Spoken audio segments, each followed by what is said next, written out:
Today I'm going to do a workabout rather than a walkabout in the garden, and I want to encourage all of you to stay to the very end and answer a question that you have been asking me over and over again, and that is what kind of mulch I am using now that I can't get that soil conditioner anymore. And at the end of the video, make sure that you stay tuned because I'm going to show you what I'm using now. Okay, here's my first tip for today.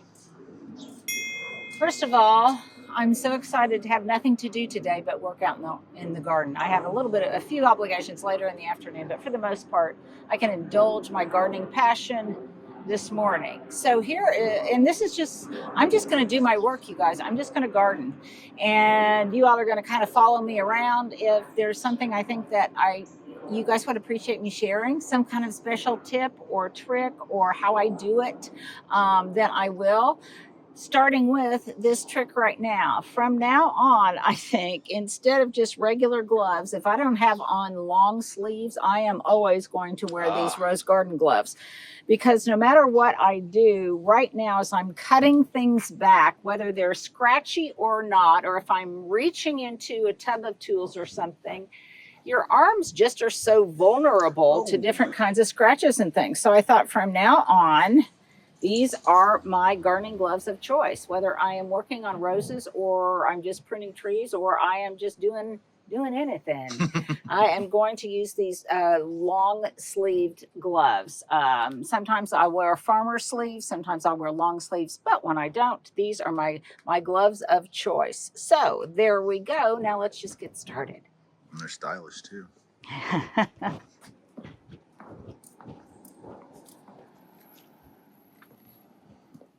You can kind of do some stuff if you want, Stuart. Just kind of show everybody the yard, how it looks right now. I've cut back a lot of things pretty hard, and now I need to go get my trash can from the back because, yes, I wish I had a huge compost pile and a place to have a huge compost pile so I could compost everything, but that's a luxury I don't have. So, yes, sadly, some of it does have to go into my trash can.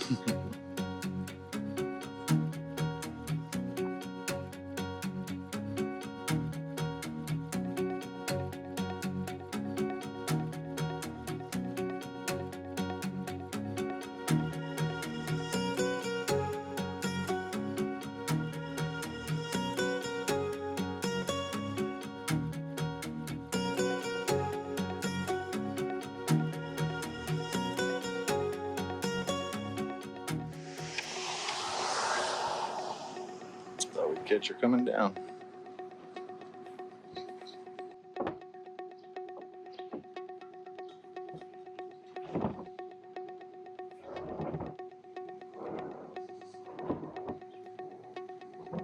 Did she go?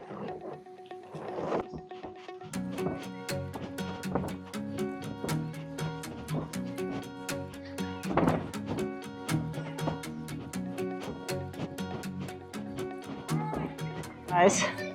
Hi! Well, I talk a lot on my channel about my walking life, and most of the time I'm walking to a local shop or a restaurant or something of that nature. But obviously the weather doesn't always cooperate. Well, that's where Averon comes in, and this remarkable treadmill that really makes exercising interesting and not boring. You can really basically do anything through this little monitor right here. If I want to walk right now, I think I am walking through an alpine village. But if I want to change it out, I can exit out of that. If I like to read on the treadmill, which I often do, I can upload my Kindle. Wow. I can watch Netflix. I can watch Disney, Paramount, any of those kinds of things. Probably my favorite is just to take certain kind of coached classes. It's how I like to do the rower, and it's also now how I like to do the treadmill. And I can basically do it on any level. I can do it easy, medium, for whatever time frame I want to use. And I think it's really, really wonderful. The other thing that I like is how easy it is to negotiate and navigate both the speed and the incline. So on this one, it's just a thumb control. On my old clunky treadmill, it was really kind of a hassle. Here, I can just press it up. Yeah, I can just press it up. aerobic base power walk. improve the Before we get into the details incline. of today's walk, let's go ahead and make sure that you're set up, safe, and secure on the. Okay, I'm going to pause it right there so you can hear me. But the controls are just really, really easy. For years, my son was trying to get me to get rid of my old clunky treadmill that had none of these fun features. And finally, thanks to Averon, I have one that will keep my workout from being boring. It will keep me engaged, but more importantly, I will stay on my healthy path to better living. So if you're like me and you want to make sure that your walking life continues even in inclement weather, whether you're a walker or you're a runner, whether you do it competitively or you just compete against yourself, I highly recommend that you guys check out Averon. Use the special QR code here and see what Averon has to offer you as you kind of navigate through your own walking life. So right there is one of those Oakland hollies that is covering up the beautiful Terra hydrangea. And I had said on a previous video that I probably wouldn't move it until this fall, but we have had so much rain, and we've got more, I think, on the horizon, that Victor's going to come later because that's just way too big of a specimen for me to dig up, way too difficult.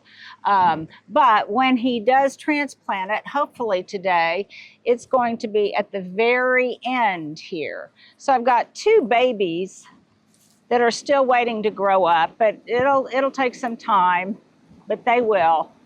And that last one,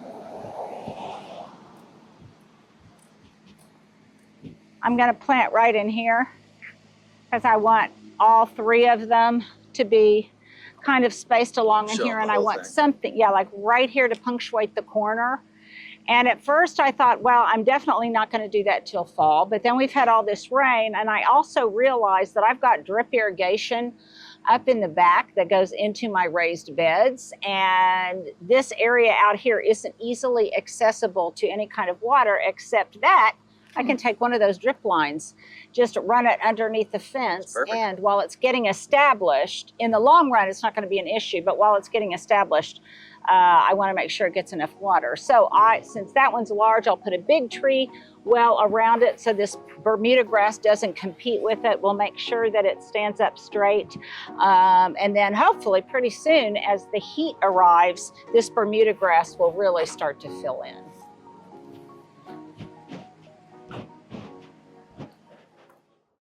Yes, I do most of my own gardening, not all of it, but a good bit of it. I need to deadhead these roses. Autumn's edge is looking beautiful. It is. Speaking of,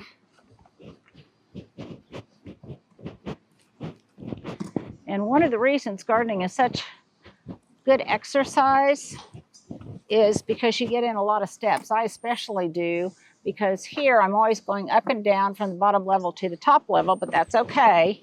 Gets me lots of exercise, and I don't mind it. So I'm coming up here to get my long-handled pruners, doing some pruning and clipping today. By the way, they will come and mow and edge later today, so a lot of this messy work I'm doing right before they come, so that when they're here, they will help me clean up the mess that I make. I haven't Chelsea chopped these mums before. I think maybe I was trying to decide whether or not I wanted to let them bloom once and then chop them back after they bloomed again, because I do want them to bloom in the fall. But I decided to go ahead and chop them back. Unfortunately, these are long-handled pruners, so I can get way to the back. And I'll probably come in with maybe a little rake or something later. Don't judge me on my inelegance and how I move from one place to another. So I'll probably get a small rake so I can rake that out and put it in the trash. I've got some little baby versions here.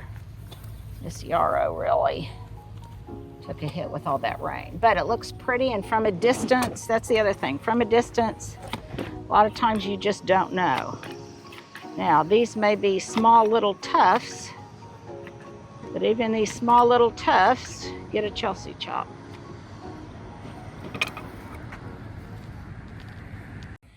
Okay, so even these little guys are getting a Chelsea chop, and in the process, if I see any of the leaves that look, they might have some pests on them or something, that I will take note of that and come back and maybe give them a spritz of insecticidal soap.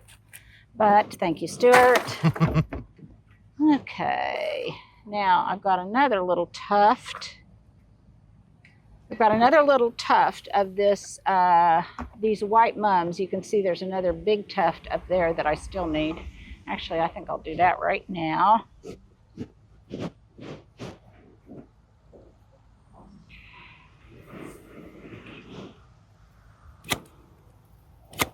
And if I cut some of the yarrow, it's okay. I'm not going to worry about it too much. The other thing I'm going to do is, it's almost time for me to start pulling out some of this larkspur, and I've got a tip that I'm going to share with you on that. Now, some of you may be wondering, okay, could I root any of these cuttings? Yeah, maybe I could, but I'm not going to, because it's just a little bit too much of a hassle. Okay, so I'll come back, and when I clean up that other stuff, I will clean that up. Meanwhile, I'm going to check in here. Look here. Okay. So meanwhile, I'm going to check in here and look. It started out tiny and it's still not very big, but I've got some green milkweed in here that I got from a local gardener who has a small garden, and I'm going to pinch this. See a little bit of clover coming up in here.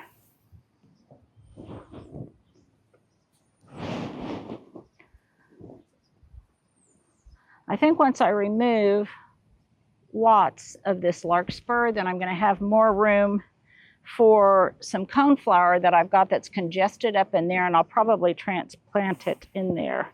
Now, here is something that I'm definitely going to do, and I want to show you that this is the time to do it. Okay, look here. These are larkspur seed heads. See, they are starting to dry. Now, once they begin to dry like this, I don't necessarily need to wait for all of these to dry while they're still on the stem. I can go ahead and start cutting some of these, and I'll show you how I'm going to process them. But there's just too much of this in here. From a distance, it looks okay, but now I'm wanting to make room for some of the other stuff, to have a little bit more light, to put out more color. And even though some of these are still in bloom, I'm nevertheless going to go ahead and take some of them out, because I want to give time for the other things underneath to really come into their own. And even though these are still kind of pretty, look under here, this Baptisia, there is a fire chief arborvitae in there. Yeah, all of this stuff that's hiding underneath there is being shaded out, and it wants some sun. So I am going to work on that. Okay. So this is a Bermuda grass grower's best friend. It is my tool of choice to dig out. By the way, make sure you guys hydrate. And I am lathered up with sunscreen. Here's another little tip. So common sense, but it took somebody to tell me about it for me to start practicing it. And that is that I got some sunglasses that are bifocals, so that when I've got my contacts in and I need to read the back of something, then I can do so because I've got bifocal sunglasses on. These are eyeballs. So this is what I'm talking about. You can see I've already been doing lots of work. And that's a hori-hori, right? This is a hori-hori knife. And by the way, I have been admittedly miserable about putting up some of the links to some of the different products, especially this weekend when we were entertaining, some of the different products that I use, and whether they're tools or some of the pretties.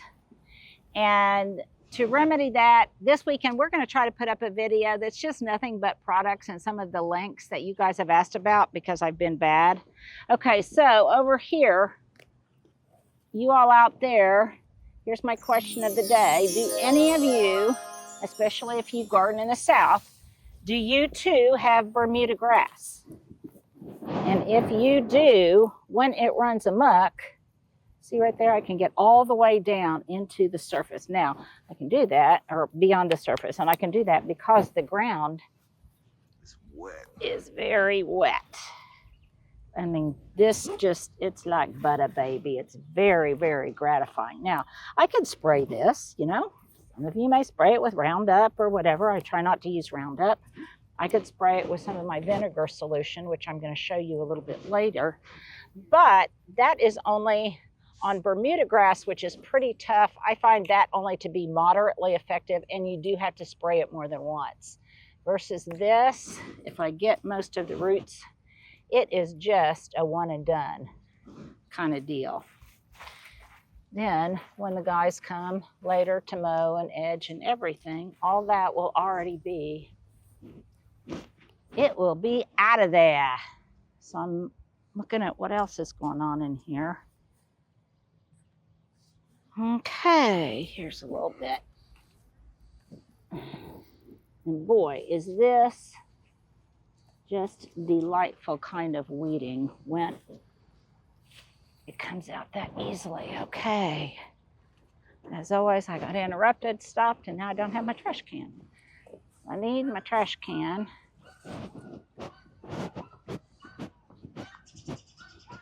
Somebody save that dog. That dog's barking at somebody.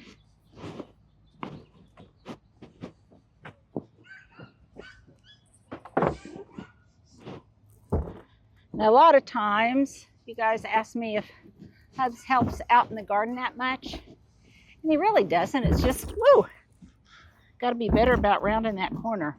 That's just kind of not his thing. And I respect that. He enjoys being out in the garden. But what he prefers more is to be fishing. It's kind of your thing. Yeah, it's kind of my thing. So when I am doing this, I do not, be careful not to throw away your tool. I don't bring the trash cans typically up to the upper level. Why? Because by doing so, I might chip the concrete veneer on the steps, and I don't want to do that.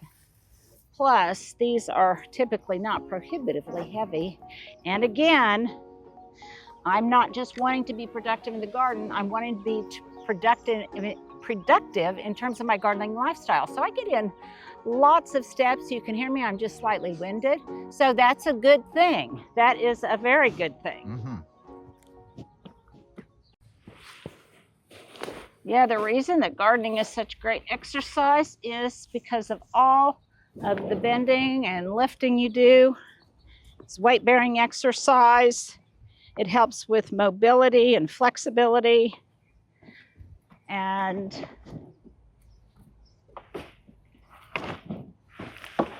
it's great immediate gratification.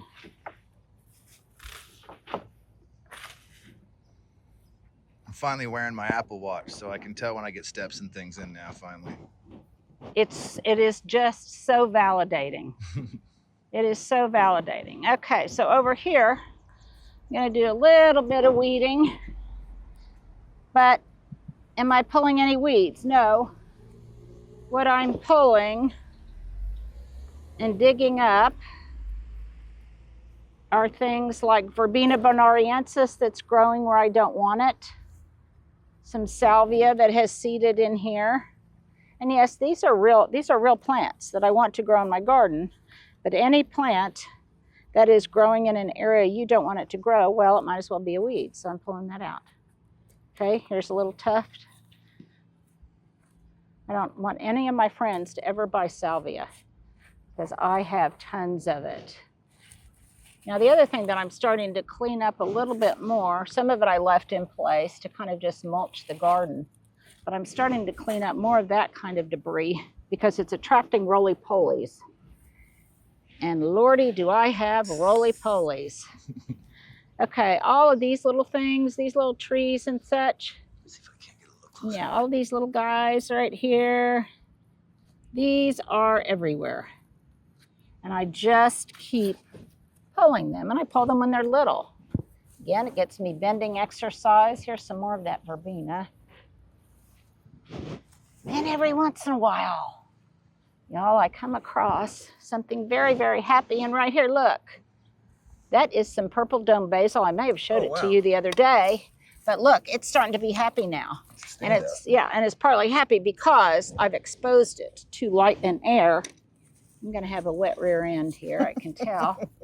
That's okay. It's also a gardener's thing, right? It's also a gardener's thing. It's also a gardener's thing. I'll come back.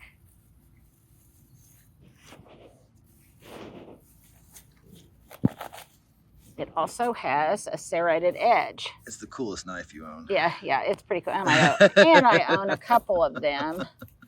If I am, and I'm not necessarily right here, but if I were, it also gets you a little bit of length if you have to reach in someplace. Okay, right here, I've got some salvia. I'm just going to leave that there. Maybe I want it to stay there and bloom. Maybe I don't. But a hori-hori knife for your garden tools, again, they're not only practical and do what you want them to do, but they give you some additional length. So you don't have to go into the flower bed and walk on your wet soil, because that's another tip. You don't want to compress your wet soil. The other thing, whenever I have my hori-hori knife with me, if I think, oh, I might want to seed some stuff in here, then I do this and I rough up the soil a little bit. Or if something might be going to seed, then I rough up the soil a little bit. Or if I am going to feed something, like these guys, I think I'm going to give them some granular bloom fertilizer. And when I do that, it will penetrate more if the soil is kind of roughed up. And it also makes it a little bit easier to work into the soil. Now you may notice that I have ADD when I garden. I just kind of move from one place to another. Part of that is because I want to keep moving, because I have found that when I injure myself, when I injure my back or I do something, it's because I am in one awkward position for too long a period of time. So to kind of mitigate that problem, I just keep moving. I keep moving from one area to another. Now, sometimes I might want to dedicate an entire segment of my gardening day to a specific area, and I do that too. But I have found it to be helpful to just keep moving around. And yes, I probably could have gotten my little garden bench or whatever, but I don't need it all the time. I am still somebody who can get down on the ground and get up off the ground, and that in and of itself is great exercise.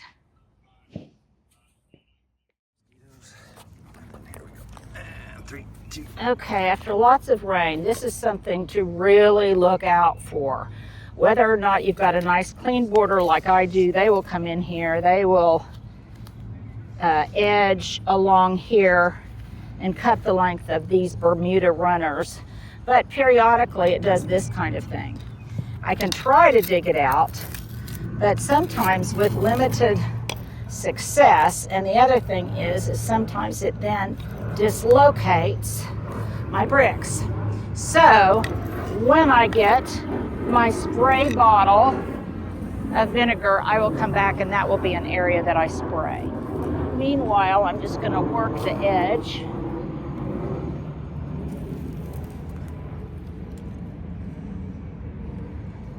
Dig as deeply as I can to get out the runners on this Bermuda grass. Because once it takes hold, especially if it takes hold in happy conditions like this moist soil after a rain with more rain on the way, then I am in trouble, because it will really be difficult to remove later when the ground isn't this supple and when it's had a chance to establish itself.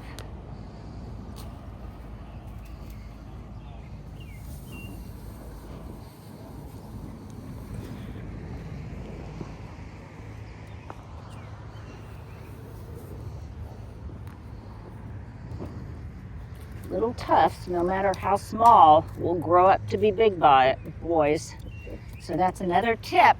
Get them when they're young, and you're able to remove them pretty easily.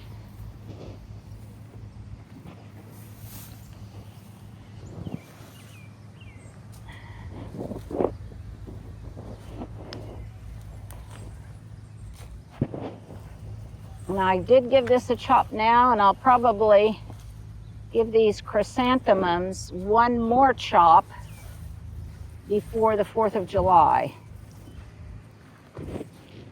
And that will just make them continue to grow in a more bushy manner.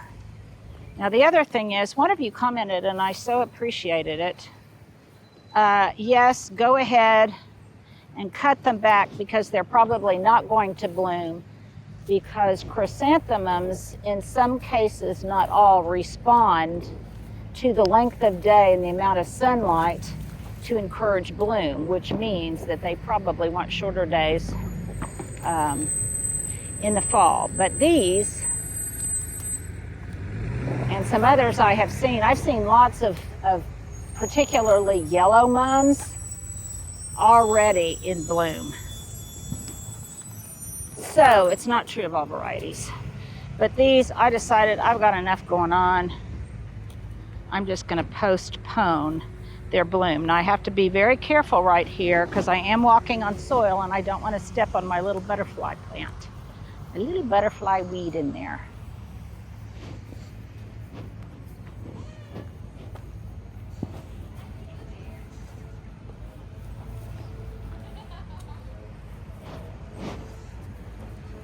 Okay, all of you out there, here's another question of the day. Should it stay or should it go? I got a pumpkin right here. I'm pretty happy so far. In fact, I've seen pumpkins coming up in a number of different areas. So, what say you? Should it stay or should it go? Decide fast, because it's gone. You do you, I'll do me. By the way, I also have some in the back that are growing, and I am not pulling those.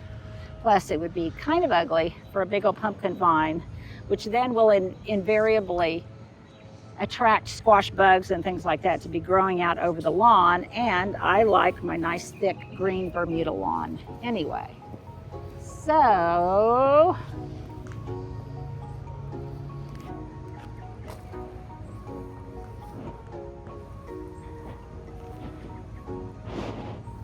there we go.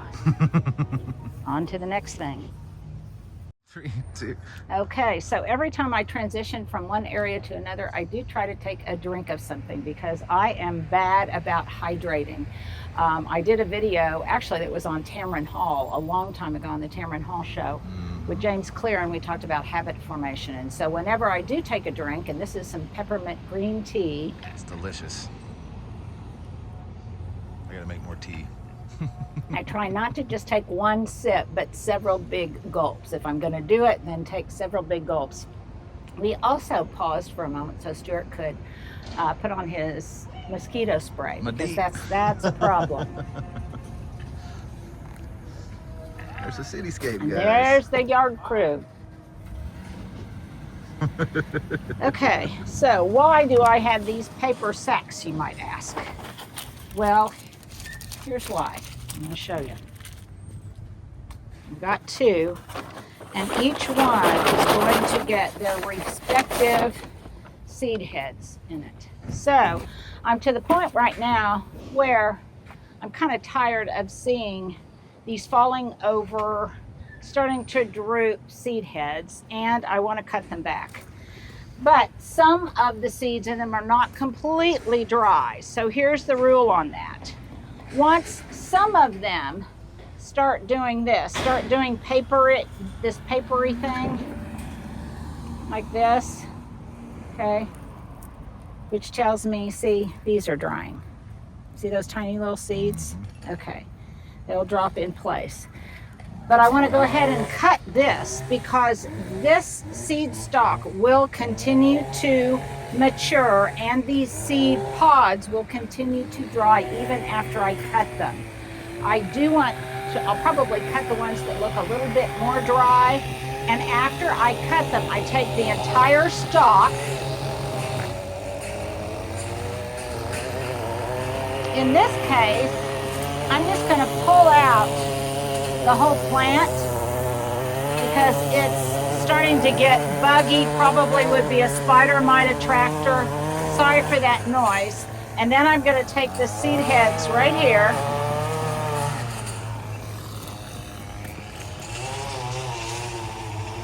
I'm going to get my pruners. And then this will be my foxglove bag. And what I'll do is this. Now some say, sorry for the noise, some say, you know, to hang these up with a paper bag attached to them, but I'm not going to do that. It's just as easy to do this.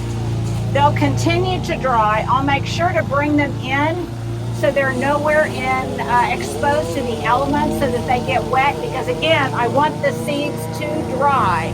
So sometimes what I do is I'll just hang them on a hook of sorts someplace where they're exposed to sunlight, and then when they're sufficiently dried, I'll bring them in. Okay, well, we can take a break. Okay, now you'll notice that I'm just cutting stalks. Most of them are pink foxglove, but if some of them are white, in this batch, I don't care. If I wanted to separate the white from the pink, then obviously I would do that, and I would put them in separate bags, usually a smaller bag, and I would write that on the side. But for these,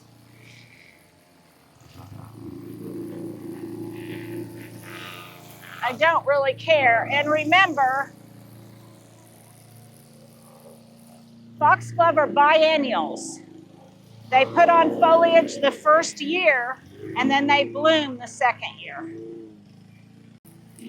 Some of them will invariably drop in place, and that's great.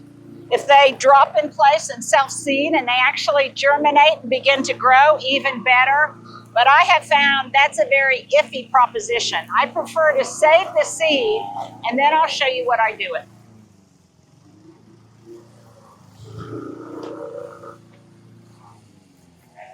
By the way, normally the guys come on Thursday, but I'm having a group come tomorrow for an impromptu little tea party. Some ladies that are friends of mine that wanted to see the garden, and so I wanted to get all of this done today so that we wouldn't have all of this noise tomorrow.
Sorry. Now, I used to be nervous about going ahead and pulling out the entire plant of the foxglove. You know, I used to think, oh, maybe they'll bloom again, they'll do something. But I found in Oklahoma, that's not necessarily the case. All they do is turn out to be spider mite magnets. And that's where reading helps. And I remember reading a book by Tasha Tudor when she said the same thing. Once they're done, and she just pulls them out.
this columbine right here, I'm letting it go ahead and dry in place because I want to make sure that I have more seed to save.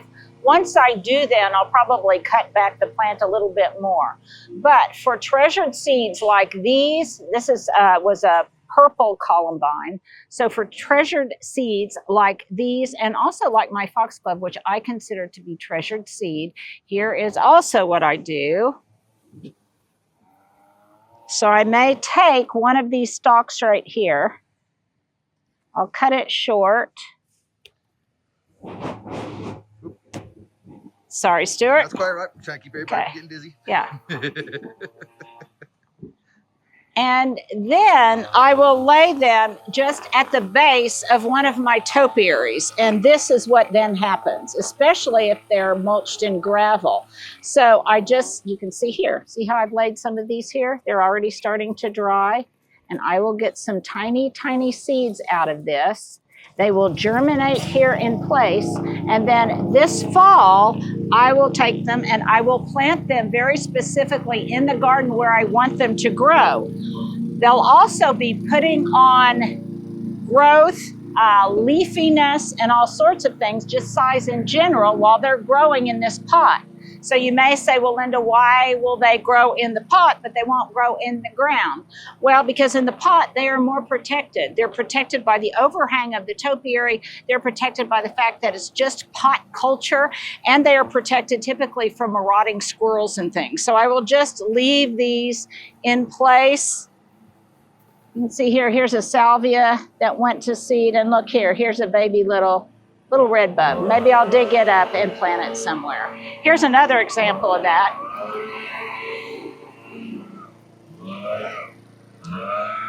If you look in that box of boxwood,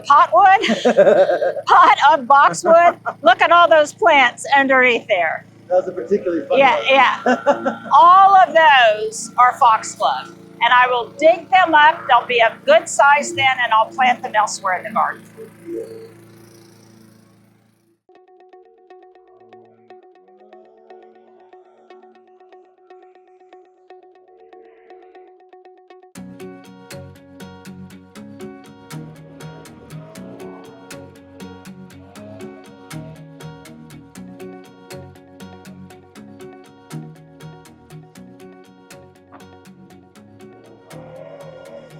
I had some mums planted at the base of this pot. They're not getting enough light back here. They're not going to do anything. So I'm going to transplant them over by the other ones. And yes, I will need to amend that a little bit.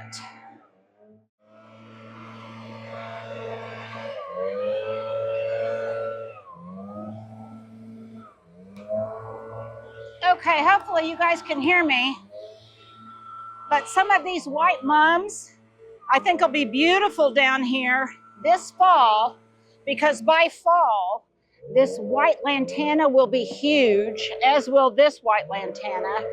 By then, these white mums will be beautiful and larger, and hopefully the white lantana and the white macopa in here will also be beautiful, as will the pink pentas. Now, why I really care about all of this is because I'm having a garden tour in October for Breast Cancer Awareness Month, and I'm having a big garden tour to help raise funds. So obviously my color palette is going to be pink and white then. So I'm thinking about the future. So boy, this is beautiful, really wonderful soil over here. So I put a tuft of these white mums on the other side. I'm going to put a tuft of them right here to do the same thing. I don't look for perfect symmetry in my design on both berms. I just look for approximate symmetry. Okay, right here I see a leaf that has some leaf miner damage. So I'm going to go ahead and I'm going to tear that off, and then I'll come back and I will give even these small tufts a Chelsea chop. Oh, look at that worm there. Happy, happy worm. I'll do a Chelsea chop on those because in addition, Yeah, he's running out. Okay, in addition to making them bigger and bushier, they'll just get fuller. And by cutting back some of the foliage, it will help them adapt as I've transplanted them. Boy, your yard got even nicer looking. Yes, it did, didn't it? And it will continue to get nicer looking. That was quick. Because all of that ryegrass is now going dormant or dying out. We gave it a feed before that last rain, and so now all of the Bermuda will come out. It will be very happy in the heat, and it will continue to improve over time. It looks nice right now, but it will look even nicer later. Okay, so now I've got a sack for my Larkspur. Do I need to write Larkspur on the outside of the sack?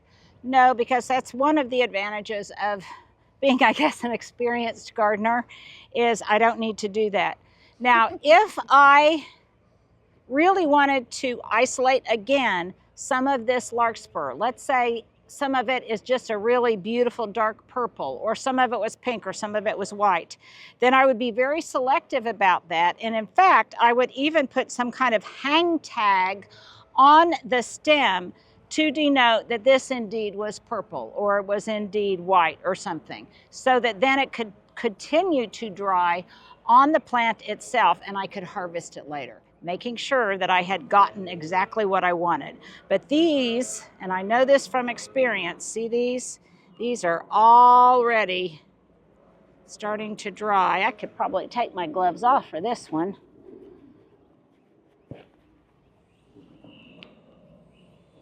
So I'm gonna get lots. This is one of the reasons I have Larkspur everywhere in my garden, because it does that, okay?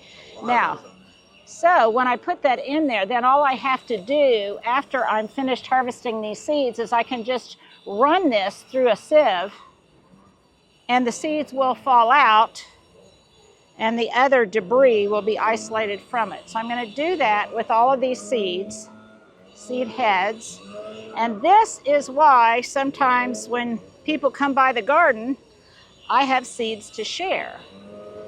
They will live in this bag for quite a while till they dry, and then when I have a free moment, I will package them up in real seed packets that I can then gift to other people.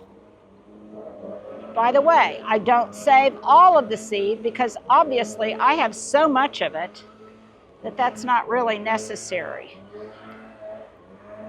In some cases, if I were getting ready to entertain, or it was just my weekly flower arrangement on my island, I would separate out and I would save the blooms. But I'm not going to do that right now because I'm not going to be home to enjoy them.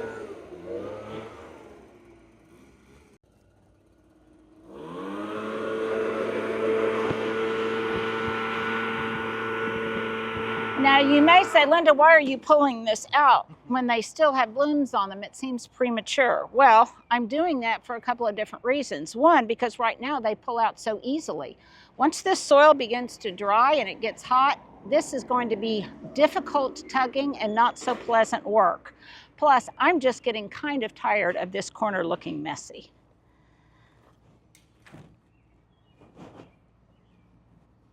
And here, look here. See, here's a perfect example of something under here that is literally waiting for its time in the sun.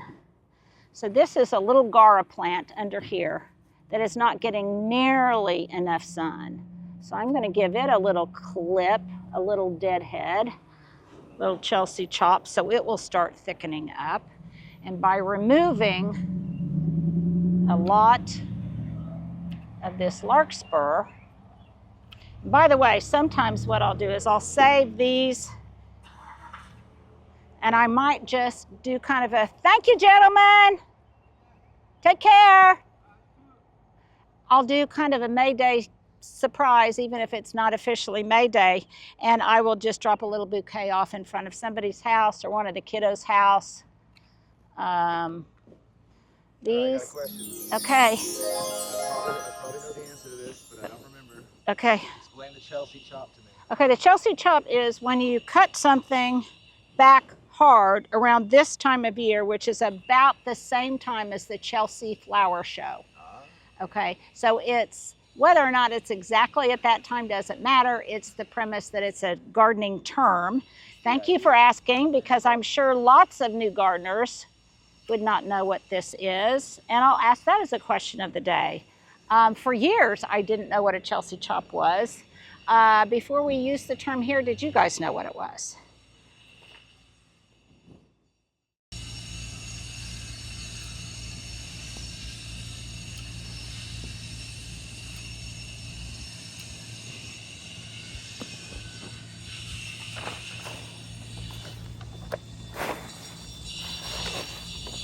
By the way, Larkspur is not so delicate that it needs the kind of treatment that I did with the foxglove by putting it at the base of a pot.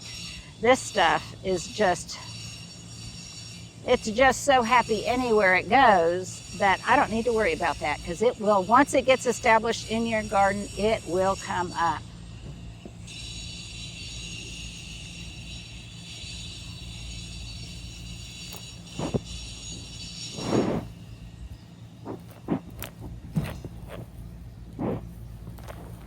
See, that came up relatively easily. Can you imagine how difficult that would have been if it were 95 and the ground were dry as a rock?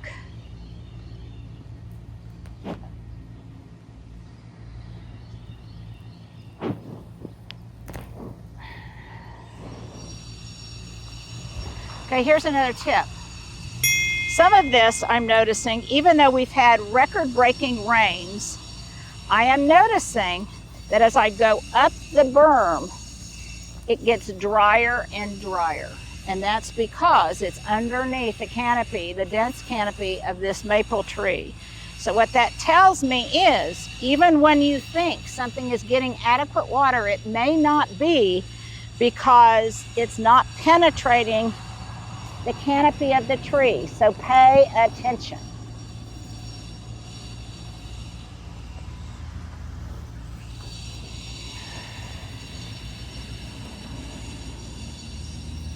Here's another thing.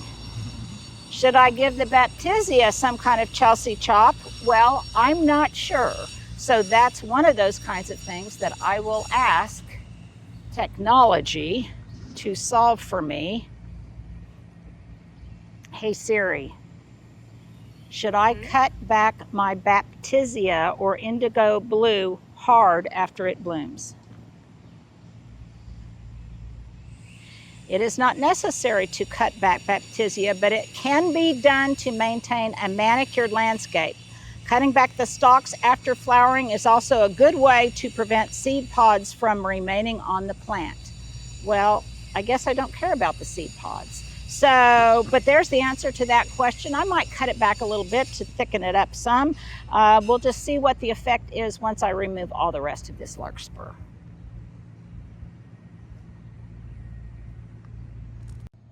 So this is a perfect scenario where I should have done a before and after. We might still be able to do one. But this whole corner is going to be completely transformed. Some of you may not like it as well, and I won't like it as well probably initially, but I promise you I will like it better later, because all this stuff will fill out. Here's another tip. When you do this kind of work, sometimes it's good to do it right before you go on vacation, if possible, after a rain and before vacation. That way it begins to recover, and a lot of times by the time you get back home, it will already be flushed out, looking good and ready to bloom again. I think that's really good advice. You've said that before. Yeah, that's just a gardening. You wouldn't think about it. Something to have in your toolbox. Now, is it always possible? No, it's not always possible, because you're in a frenzy to get out of town or to go on vacation. But when it is, indulge, like I am indulging today in just being able to work in the yard.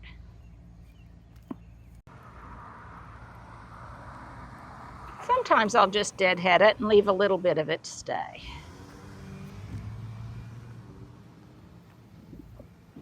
Okay, here's something else I'm noticing right here. When I talk about this, shading out plants, Look at this gorgeous orange rocket barberry, but look at how green it is underneath. Oh, yeah. It's green because it hasn't been exposed to any sun. Part of that's because it's underneath the canopy of this shade tree, but the other part is because, and primarily it's because it's been shaded out by all of this larkspur. So here is another observation. Shade doesn't just come from trees and large shrubs. It comes from even things like your annuals and your perennials who might live with you just for a little while.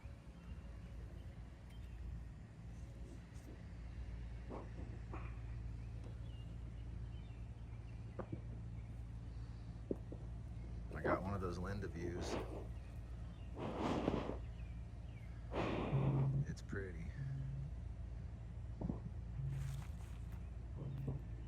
Okay, before too long, what I'm going to want to do is I'm going to want to cut back this Gara pretty hard to make it bloom again and to really rejuvenate the foliage, which has been shaded out quite a bit by the larkspur. I might or might not make a note in my garden journal, Linda, don't let so much larkspur take over this east mound on Autumn's Edge. But then again, I may not. You guys just need to stay tuned and find out. We got some lookers.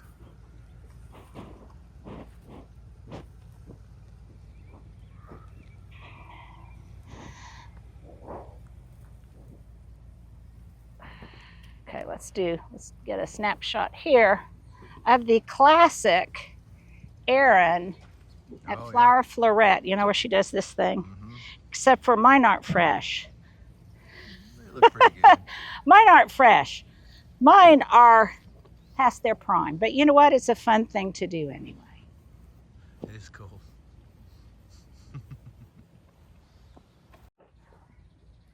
Okay. In my estimation, that looks considerably tidier, considerably more thought out, with a little bit stronger design. I'm going to leave a little bit of this here, but I will deadhead it.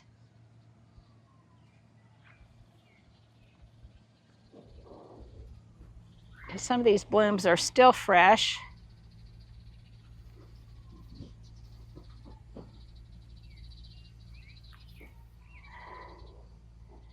And it makes me feel like, well done me. So the other thing is that how do I decide what area I'm going to tackle next or whatever? Well, typically I'll kind of designate an area like this. Then I'll move, I'll get a drink of water, do a little something up there. But then I'm going to want to continue this, I can tell, pretty quickly, because this batch right here is really hiding some lovely things, like, how fun is this? Because I'm just now seeing this. All that leucanthemum back there.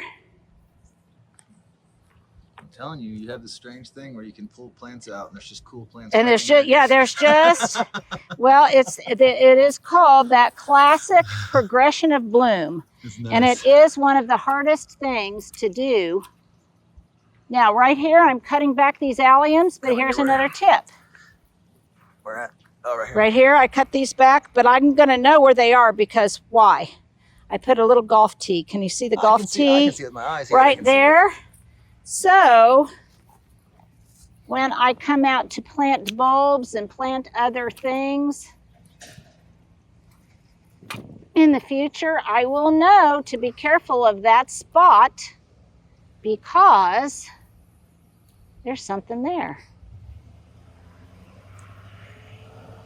Helped by my little golf tees. Something else that I've been keeping just to show you, and that is, while I've been successful with foxglove and larkspur and Vermita monariensis and some other things, I've not been very successful with my breadseed poppies, with just a few exceptions. Well, maybe just one exception. I do have some of them coming up in the alley in one of the forgotten places, but I had one that went to seed right here. Oh, wow, there it is. And look, there's still one baby little bloom. It is red with a black center. It is a pepperbox breadseed poppy. And it was a beautiful bloom, albeit short-lived. But I am really going to let these dry in place, and then I'm going to save these poppy seed heads because I will sprinkle some of those seeds in the garden. I typically don't like red in my garden, but I have found that a bit of red at a certain point in spring really, it creates great synergy in the garden, and it makes all the blues and the whites pop. Really beautiful. Now you have to be careful because it can be a little bit overly aggressive, kind of like Larkspur and Verbena bonariensis. But once you get it established, that's what you want to do. You want to get it established and go to seed itself. So I'm still working on that. Another question of the day, what say you? Should I try to really get some poppies started here? By now, they too would have been past their bloom, and I would be getting ready to pull them out because they're an annual. They go to seed, and then they come back, or they go to seed, and then they put on growth, and they bloom the next year. You tell me, should they stay, or should they go, or should I introduce them? Well, I wasn't going to do a lot of talking, and then I keep seeing things that I want to show you. I noticed. Yeah, sorry. That's all Sorry, right. you guys. I intended to just cut back the nepeta not very hard. And by the way, do you say nepeta, nepata? How do you say it?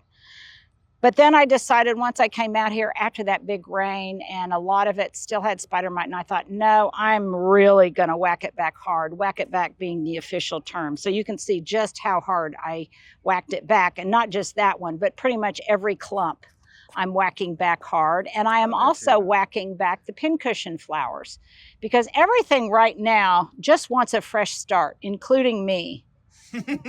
Now I'm so glad that I whacked back these roses because look at all of the new bloom or new buds, new foliage it's putting on now that I am secure in the knowledge that it is not rose rosette. But look at how much new growth is coming on, and for every something you kind of can see, there's all sorts of buds coming out, and it is loving all of the rainfall. It's loving the feed I gave it of rose tone. It's loving the increased exposure to the sun and light. The other thing I like is the fact that now it doesn't look ugly, and the hydrangeas are looking spectacular.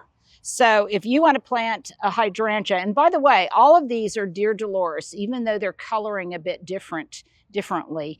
Some of these, and I also like the fact that some of these are going to get even taller. These were planted just last year. Those in the back, you can see that they're a lot taller. They're in a little bit more shade, so not blooming as quickly.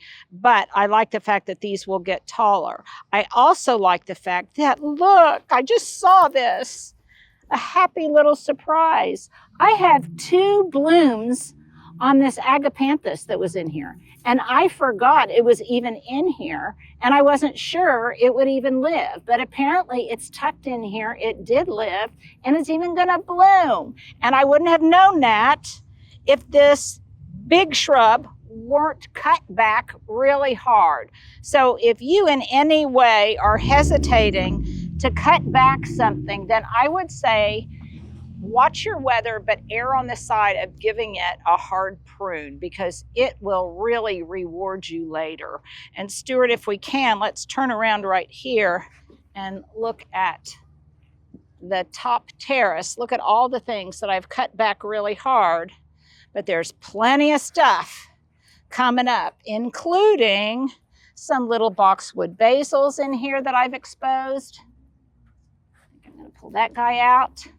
And I cut back this hard, and I'm cutting back more of the salvia hard, but I also exposed this touch of gold holly. So that was green, that will start yellowing up in a good way because now it's exposed to the light because why? I gave this a hard prune too. Okay, look at this stuff. I mean, it's absolutely gorgeous. And I'm not exactly sure how much it is, because like I say, Kelly picked me up a couple of bags, but I will find out. Info to come. Yes, info to come, and I will let you know. But this is gorgeous. It's back to nature. I used to use this years ago, and then I used that other stuff for so long, I kind of forgot about it. But I mean, this stuff is just, well, it's black gold, baby. And now I am answering the question, Linda, what are you going to use now that you don't have that soil conditioner that you have anymore? And this is what I am using. It's cotton burr compost. It consists of 100% cotton burrs. So I think it will be just what I need. It really improves the quality of the soil as it amends the garden in addition to mulching. And thank you to Kelly, my buddy. She and Andrea are part of Soil Sisters, and she was the one who recommended this. And this is one of those things that I knew about a while ago, and then I forgot. And so, because I'd used my own soil conditioner for so long.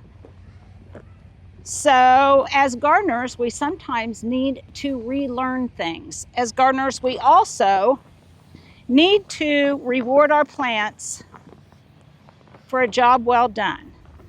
Consequently, now that I've cut this back, I'm going to come back in here with some of this back to nature compost, and I'm going to mulch this area, and it will be so, so happy for it. So there you go. Thanks for hanging out with me. I'm sorry, every time I move from one part of the garden to the other, I just came across something that I wanted to share with you. So forgive me. It wasn't the quiet Wednesday workabout I don't think anyone will mind. that I expected, but nevertheless, hopefully you got a few tips, and I so enjoyed working in the garden.